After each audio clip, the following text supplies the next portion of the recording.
यथोदकम शुद्धे शुद्धमासिक्तम तादृगेव भवति एवं मुनिर्विजानत आत्मा भवति गौतमा। यथोदकम शुद्धे शुद्धमासिक्तम तादृगेव भवति एवं मुनिर्विजानत आत्मा भवति गौतमा।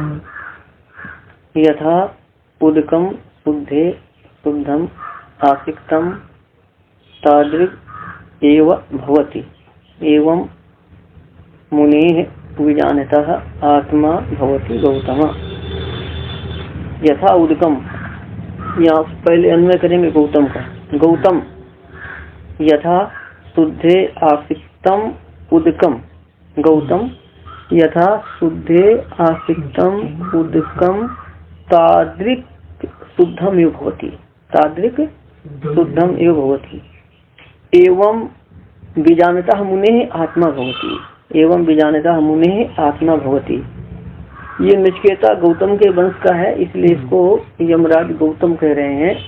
गौतम, हे गौतम हे गौतम वंशी नचिकेता, ये संबोधन है। हे गौतम वंशी नचिकेता, यथा जिस प्रकार शुद्धे का अर्थ शुद्ध जल में, आसिक्तम का अर्थ मिलाया गया, उदगम का अर्थ शुद्ध जल, जैसे शुद्ध जल में मिलाया गया शुद्ध जल, तादृक शुद्धम एव भवति, वैसा शुद्धि होता है। मतलब शुद्ध जल के समान शुद्धि होता है। दोबारा लगाना। यथा जैसे शुद्धे का अर्थ है कि शुद्ध जल में, आसिक्तम का अर्थ मिलाया गया, और उद्गम का अर्थ प्रसंगानुसार शुद्ध जल है ना। जैसे शुद्ध जल में मिलाया गया शुद्ध जल, तादृक अर्थ वैसे, कैसे शुद्ध जल के समान, जिसमें मिलाया शुद्ध जल है ना। तादृक अर्थ शुद्ध जल के समान, शुद्धम में बहुत ही शुद्ध ही होता है। लग जाएगा। शुद्ध जल में मिलाया गया शुद्ध जल जैसे शुद्धि होता है। एवं बीजानता, बीजानता का अर्थ है जानने वाले। क्या कि देव मनुष्य का अंतर्यामी, अन्य सभी का अंतर्यामी, और सभी का आधार परमात्मा एक है। देवता का अंतर्यामी, मनुष्य का अंतर्यामी एक है, और सबका आधार परमात्मा एक है।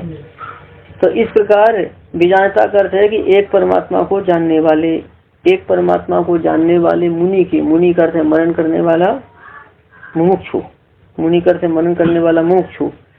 एवं इस प्रकार, एवं का अर्थ क्या हो गया कि एवं बीजानता का अर्थ इसी प्रकार, एवं का इसी प्रकार बीजानता का अर्थ है देवता के अंतर्यामी, मनुष्य के अंतर्यामी, और सबके आधार एक परमात्मा को जानने वाले,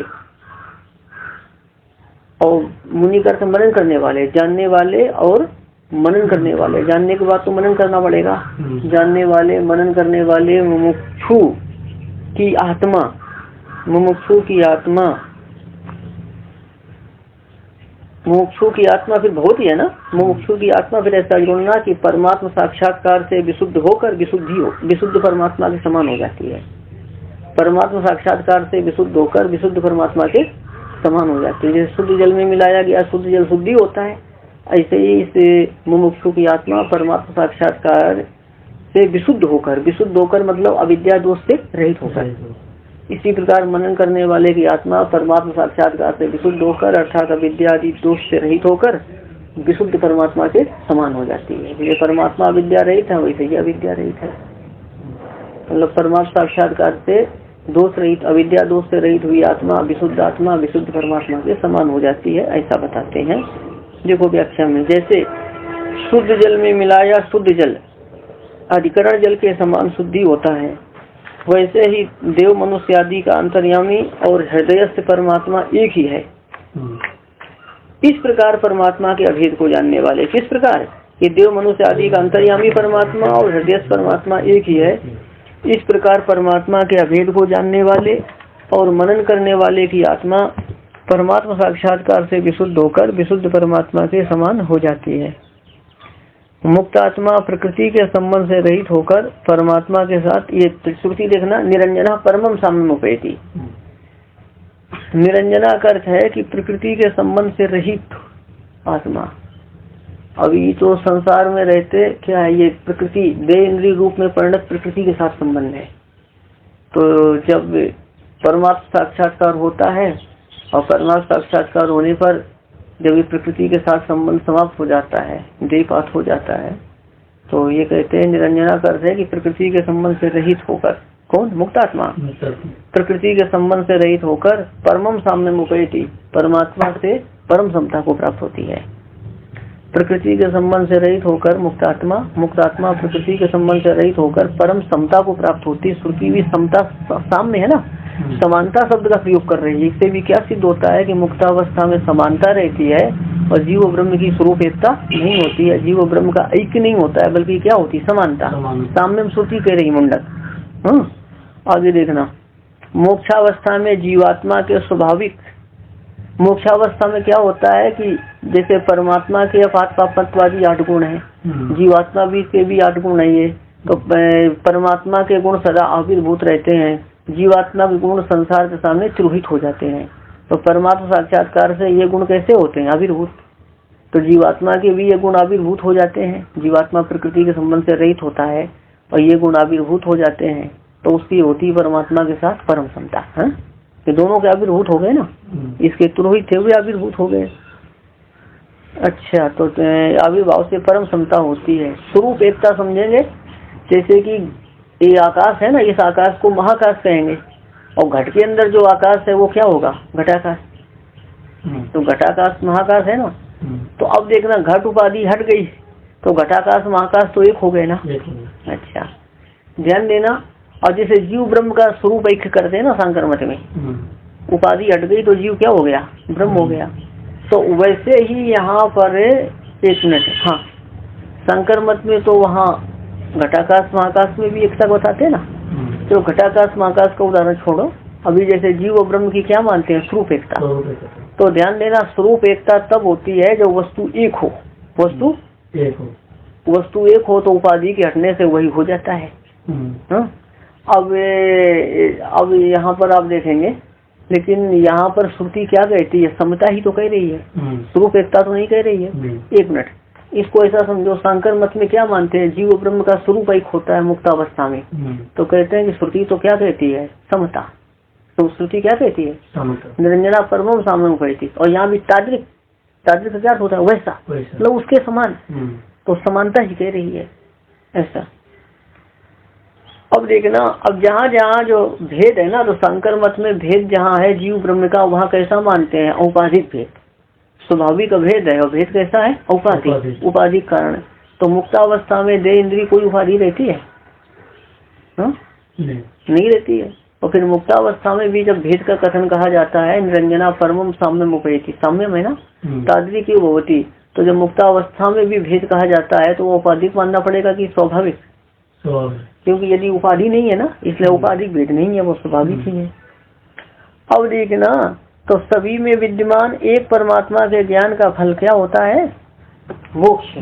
मोक्ष क्या है, एक परमात्मा के साथ परम समता रूप, परमात्मा के साथ परम समता रूप है ना। ये ब्रह्म का साधर्म रूप मोक्ष होता है। गीता भी देखिए, इदम ज्ञानम उपाश्रित मम साधर्म्यम आगता। इस ज्ञान का आश्रय लेकर के जो मेरे समान धर्म वाले हो गए हैं, समान धर्म वाले मतलब अविद्या निवृत्त हो गई ना, हाँ, अपात्मत्वादी गुण भी आविर्भूत हो गए। चलिए, इस ज्ञान का आश्रय लेकर के जो मेरे समान धर्म वाले हो गए हैं, मतलब मेरी समानता को प्राप्त हो गए हैं, मेरी समानता को मतलब मेरे समान हो गए हैं। तो वे कैसे हैं, सर्गे भी नोपजायन्ते, सृष्टि के आदि में उत्पन्न नहीं हो, सृष्टि के आदि में उत्पन्न नहीं होते और प्रलय में व्यथित नहीं होते। तो ऐसा जो है ना कि ज्ञान का फल क्या है, ब्रह्म का साधर्म रूप मोक्ष, इसको गीता भी कहती है। तो स्वरूप एकता नहीं होती है। अब देखिए कि यहाँ पर एवं धर्मान पृथक पश्यन तानेवा उन विधावती, चतुर्दश मंत्र में था ना कि जैसे पर्वत शिखर में बरसा हुआ जल निम्न पर्वतीय स्थल में, पर्वत के निम्न भागों में आकर इधर उधर होकर दौड़ नदी नाला रूप हो जाता है, वैसे ही जो देव अंतर्यामित्व मनुष्य अंतर्यामित्व को पृथक पृथक देखता है, वो भी क्या है कि देव मनुष्य आदि योनियों में उत्पन्न होता रहता है? देव मनुष्य आदि योनियों में, हाँ, जैसे पर्वत शिखर पर बरसेगा जल और नीचे आकर के झरना नदी नाला के रूप में बहने लगेगा, अलग अलग रूप हो जाएंगे। वैसे ही यहाँ पर क्या है, जो देवांतर्यामित्व मनुष्यांतर्यामित्व को भिन्न भिन्न अधिकरणों में मानता है, तो वो भी क्या है कि देव मनुष्य आदि योनियों में उत्पन्न होता रहता है। वो ऐसा, तो इसका दुर्गति बताई गई ना, तो दुर्गति बताई गई थी कैसे, एवं धर्मान पृथक पश्यन, और देवांतर्यामी तो मनुष्यांतर्यामी, इन धर्मों को भिन्न भिन्न आश्रय में देखने से क्या बताई गई? दुर्दशा है कि नाना योनियों उत्पन्न होता है। और यहाँ पर क्या बताई गई? वहाँ पर बताई गई दुर्दशा भिन्न भिन्न अधिकरणों में देखने पर। और यहाँ पर एक, इससे क्या सिद्ध होता है कि यहाँ पर एक अधिकरण में देखने पर उसका क्या बताया गया है? एक परमात्मा में देखने से मोक्ष प्राप्ति बताई गई है ना। हाँ, मोक्ष प्राप्ति बताई गई। तो इस प्रकार क्या है, एक परमात्मा में देखने से कि सब कुछ एक परमात्मा में है, तो परमात्मा कैसा है? सविशेष है ना, विशेषण के सहित है, विशिष्ट है। तो विशिष्ट परमात्मा के साक्षात्कार से मोक्ष प्राप्ति कठोपनिषद कह रही है। निर्विशेष का वर्णन यहाँ पर नहीं है, इसको देख लो थोड़ा। चलिए